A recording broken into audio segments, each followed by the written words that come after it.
এক এক নবীরে আল্লাহ এক একটা উপাধি দিছে। আয় ছেলে, আয় আয় ছেলে, বসো, এদিকে আসো। হ্যাঁ হ্যাঁ, উঠো উঠো উঠো উঠো। ও মাথা উঠে না কেড়ে, এই জাহান থেকে আসতে হ্যাঁ নয় তে মনে করছে অন্য হুজুর সিফা দিয়া বাবা খালি নমুনা না তোর সাইতে আছি কানে মাসিও দোলার তিনা কতক্ষণ পরে দেখা খালি নতুন আইসি দেখারে বাচ্চাকে সুদগারে তোরা রে না হইলে যখন উদাম করে সিহন জিংলা দিয়ে ফতফাত ফতফাত করে কি চালা তখন টার পাইবা হুজুর কি জিনিস। মারহাবা বলো জোরে। বন্ধুরা আমার, ভাইরা আমার, এক এক নবীরে আল্লাহ এক একটা নিয়ামত দিছে। ও মুসলমান, আজ পিছনে কথা বলেন না কেউ, এখানে কে কথা বলে পেছনে? এই চেয়ারটার পিছনে ৩-৪ বার আমি খেয়াল করছি। আপনারা যারা ওলামায়ে কেরাম আসছেন কেউ কথা বলেন না, দয়া করে একটু দোয়া করেন। আমি ছোট মানুষ, আপনারা না হইলে বড় হুজুর, কথা কইলে কেমন হইব? আমিন কর। বন্ধুরা আমার, ভাইরা আমার, যত নবী পাঠিয়েছেন কোরআনুল কারীমে নবীর নাম এসেছে 25 জন। এই 25 জন নবীর মাঝে এক একজনকে আল্লাহ এক একটা উপাধি দিয়েছেন। আদামু, সাফিউল্লাহ, আবুল বাশার, নূহ, আদমে সানি, ইব্রাহিম, খলিলুল্লাহ, ইসমাইল, জাবিউল্লাহ, মুসা, কালিমুল্লাহ, ঈসা, রুহুল্লাহ, মুহাম্মাদুর রাসূলুল্লাহ সাল্লাল্লাহু আলাইহি। বলেন সুবহানাল্লাহ। এখন প্রশ্ন আছে। প্রশ্ন হইল, আপনি যে হ্যাক নবীরে আল্লাহ একটা দিয়া বইয়া রইছে, আমরা নবীরে শেষ নবী পাইয়া আর আমরা বেহতের উম্মত পাইয়া আমরা নবীরে কি দিচ্ছেন এটা জানার দরকার আছে। দরকার আছে নি রে? আপনি কইবেন আর আমরা মান্য নেন, বিষয়টা এরকম না। আমরা নবীরে বড় নবী কইবেন, তো একজন যদি একটা দিয়ে বইয়া রইছে, আদামু সফিউল্লাহ, নূহ আদমে সানি, ইব্রাহিম খলিলুল্লাহ, ইসমাইল জবিউল্লাহ, ঈসা রুহুল্লাহ, মুসা কালিমুল্লাহ, সুলাইমান নবীরে দিছেন রাজত্ব, দাউদ নবীরে দিছেন সুন্দর কণ্ঠ, ইউসুফ নবীরে দিছেন সুন্দর চেহারা, আমরা নবীরে কি দিছেন আমরা জানা দরকার আছে না? আপনার দরকার আছে রে? আমি আবার একদিন জিজ্ঞেসলাম যে আল্লাহ নিরাল নিরাল যে আল্লাহ আমরা নবীর এমনি কি দিচ্ছেন এটা একটু জানাই দিলে আমি মাহফিলও কইয়া দিলাম। ওই ফলাফাইন এটা লইয়া বিরক্ত করতে আছে যে আমরা নবীরে জানি কি দিল, আমরা দিয়ে কিছু জানতাম জানতাম ভালো। আমি যখন আল্লাহর লোক এই কথা কইছি, আল্লাহ কোন সময় কেমনে কিতা দিয়া রাখছে পরে না বিচারে পাইছি। সুবহানাল্লাহ কথা তো পরে খেয়াল করে দেখি সাহাবিন, তাবিন, তাবে তাবিন, উম্মাহাতুল মুমিনিন, আইম্মায়ে মুজতাহিদিন, আইম্মায়ে শরীয়ত, আইম্মায়ে তরিকত, সালফে সালিহিন, উলামায়ে মুতাকাদ্দিমিন মুতাআখিরিন, ইমাম সাহেবান, মুফাসসিরিনে কেরাম, মুহাদ্দিসিনে আযম, মুফতিয়ানে কেরাম সবাই মিলে কয়, ও এই কাশীনগরের তারা শোনো শোনো শোনো, তোমরা না জিজ্ঞাসা আমরা নবীরে কি দিছে? শোনো শোনো শোনো, 1,24,000 বলো আর 2,24,000 বলো, সকল নবী এবং রাসূল মিলে যা আমার নবীজি একা ইতা। তোমরা সকলে মিল্লা যা পাইছ আমার নবী একলাই তা পাইছে। সুবহানাল্লাহ কথা তো। ইউসুফ নবীর সৌন্দর্য আমার নবীর মাঝে আছে নাকি নাই? দাউদ নবীর সুন্দর কণ্ঠ আমার নবীর মাঝে আছে নাকি নাই? মূসা নবী ছিলেন জালালি মেজাজ, আমার নবীর মাঝে আছে নাকি নাই? ঈসা নবী ছিলেন জামালি মেজাজ, আমার নবীর মাঝে আছে নাকি নাই? সব ব্যাপারে কোরআন শরীফ ও দলিল দিয়া আছে, কইতে আছে একটু ধৈর্য ধরো। এটা দেখে রইতাহনের লাগিয়া মাতাল করতাম পারলাম না। এই এলাকাত কি এরকম কেউ নাই যে তারে হগলে ডরায় তে কইলে তারা বইয়ালায়, এরকম কোনো ফলাফল নাই রে? ন কেডা এবার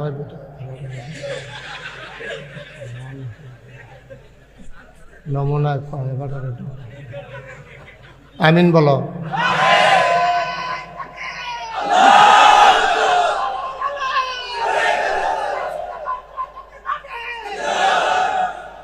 সুন্দর হয়েছে, আমিন বলো।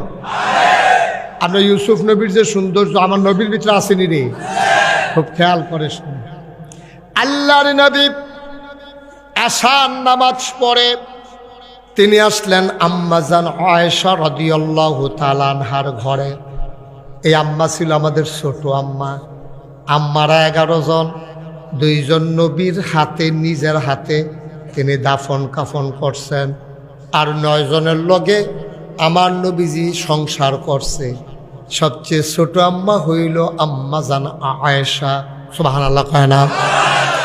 এবারে 6 বছর বয়সে বিয়ে হয়েছে, আমরা 9 বছর বয়সে আম্মায় সংসার করা শুরু করছে। 18 বছর বয়স যখন আম্মার হয়েছে, আমার নবীজির ইন্তেকাল হয়ে গেছে। 2210টা হাদিস আম্মাজান আয়েশা থেকে বর্ণনা করা হয়েছে। ও মুসলমান, এ আম্মাজান আয়েশারে, এইদিকে শুধু আমার দিকে খেয়াল রাখো, কোনো দিকে তাকাইবে না। আমি কিন্তু 2-3 জনকে ডাক দিছি, শুধু আমার দিকে চাইয়া থাকবা। ঠিক আছে, আমিন কর। নবীজি নামাজ পড়ে গরম আইছে, আইসা দেখে একটা ভ্যাপসা গরম। এমনি মক্কা শরীফ গরম বেশি, আবার এই দিন গরম বোধহয় নিম্ন সাফাসিল, সাংঘাতিক গরম। নবীজি আইয়া ডাক দিছে আয়েশা কু। নবীজি বেশিরভাগ সময় আম্মাজান আয়েশার আয়েশা না ডাক্যা হুমায়রা ডাকতো, সুবহানাল্লাহ কয় না।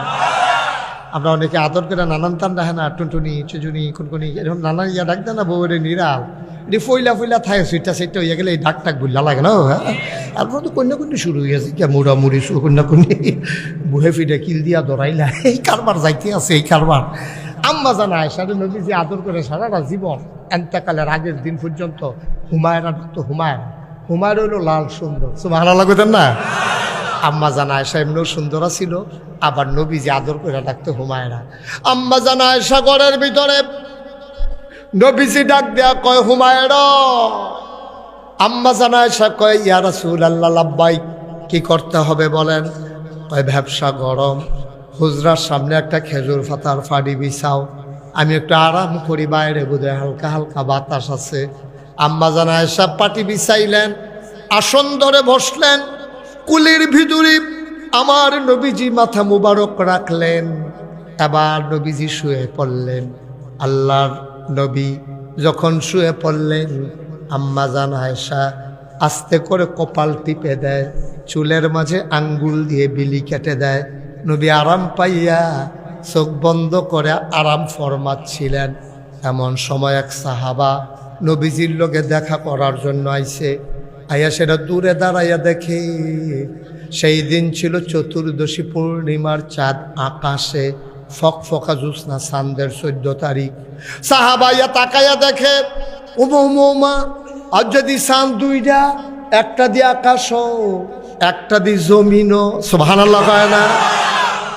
অসংখ্য ধন্যবাদ তোমাদের, সুবহানাল্লাহ জাগা মতো এমনভাবে পড়ছে, সাংঘাতিক খাফে খাপ মন্তাজার বাপ, মিল মতো। ইনশাআল্লাহ তোমরা এই সুবহানাল্লাহটা পড়ছে, এরকম সুবহানাল্লাহটা ঠিক রাখবা। হ্যাঁ, মারহাবা কন, জোরে কন, আরো জোরে।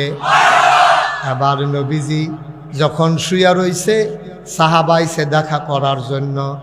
আয়েশা নবীজিরে দেখে শুয়া রইছে মাটিতে, আর আম্মাজান আয়েশার কুলের ভিতরে। সাহাবা একবার আকাশের দিকে তাকায়, আরেকবার জমিনও তাকায়,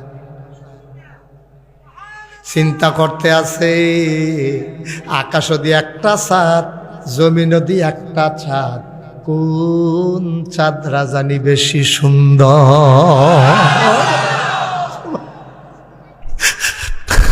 কাশীনগরের মুসলমান মুশতাক ফৈজি তোমাদের কাছে কোনোদিন আসে নাই, আর কোনোদিন আসবো কিনা জানি না।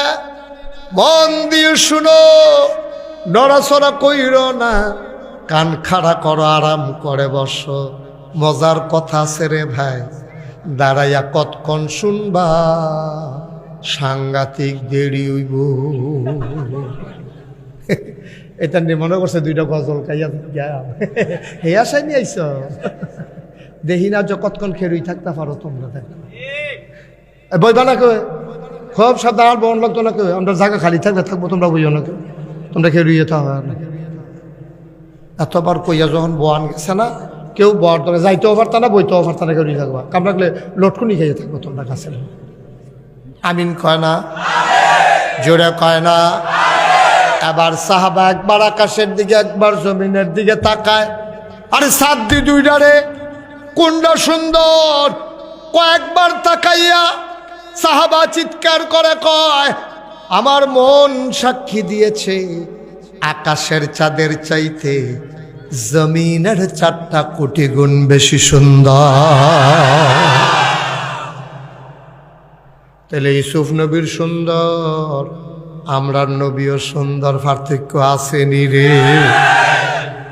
আম্মা জানা আয়েশা ছিল বড় বুদ্ধিমতী বিড়ি, সিহন বুদ্ধি আছে, সাংঘাতিক বুদ্ধি বিড়ির, ভাড়াইতে বুদ্ধিওয়ালা। নবীর ইন্তেকালের পরে অনেক সাহাবা যখন মাসালা আটকে যেতেন, দৌড়াই আম্মা জানা আয়েশার হুজরার সামনে দাঁড়াইতেন, ইয়া করে আম্মা, আম্মা গো আমি আপনার ফুতে না, কয় ফুত কে রে আইস, কই মাসালাটার ব্যাপারে নবী গীতা কইছে হুনতাম ইসলাম। আম্মা জানা আয়েশা যেই ব্যাখ্যা দিয়া গেছে, ওই সাহাবাদের ভিতরে এই ব্যাখ্যার ব্যাপারে ইজমা হয়ে গেছে, বলো সুবহানাল্লাহ। আম্মার কথার উফরি দিয়া বড় বড় সাহাবারাও কেউ মানছে না। আব্দুল্লাহ ইবনে মাসউদ, তিনি ছিলেন সবচেয়ে বড় ফতুয়া, তিনি ছিলেন এই রাইসুল ফুকাহা। এই আব্দুল্লাহ ইবনে মাসউদ যখন আম্মা জানা আয়েশা কোনো কথা বলতেন, এটার ব্যাপারে তিনি দ্বিমত, সুবহানাল্লাহ কয়েন। আব্দুল্লাহ ইবনে আব্বাস রাইসুল মুফাসসিরিন, তিনি আম্মা জানা আয়েশার ব্যাখ্যার ব্যাপারে কোনো কথা বলতেন না, কারণ নবীর ইনস অ্যান্ড আউট, নবীর প্রকাশ্য গোপন, নবীর ভিতর বাহির আম্মা জানা আয়েশা যেমনে দেখছে, কোনো সাহাবা, কোনো নবীর সাহাবা, কোনো আলেম এইভাবে দেখেন নাই, ঠিক কিনা? একলগে থাকছে, একলগে ঘুমাইছে, একলগে খাইছে, একলগে চলছে, একলগে কথা কইছে, নবীর মেজাজ, মর্জি, স্বভাব, চরিত্র, চাল চলন, লেনদেন, ওঠা বসা